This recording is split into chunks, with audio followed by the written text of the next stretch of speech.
عن عبد الله بن مسعود رضي الله عنه قال كان النبي صلى الله عليه وسلم يسلم عن يمينه السلام عليكم ورحمة الله وعن يساره السلام عليكم ورحمة الله।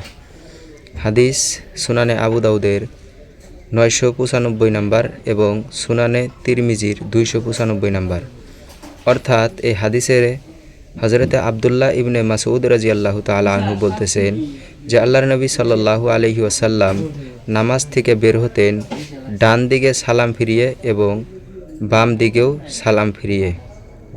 এখন প্রশ্ন হলো যে ডান দিকে আমরা কাকে সালাম দেই এবং বাম দিকে আমরা কাকে সালাম দেই। উলামায়ে কেরাম লিখছেন যে ডান দিকে সালাম দেওয়া হয় ডান কাদের ফেরেশতাকে এবং বাম দিকে সালাম ফিরানো হয় বাম কাদের ফেরেশতাকে। এখন কিছু মানুষ আছে যারা বলে যে আমরা আল্লাহর ইবাদত করি, আল্লাহকে সালাম দেব।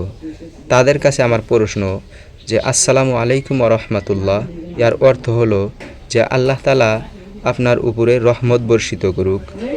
তাহলে আমরা যদি আল্লাহকে সালাম দেই আসসালামু আলাইকুম ওয়া রাহমাতুল্লাহ, তাহলে আল্লাহর উপরে আবার ফের কোন আল্লাহর রহমত বর্ষিত করব? জবাবটা আপনারা দিবেন, এটাই আপনাদের কাছে আমার অনুরোধ।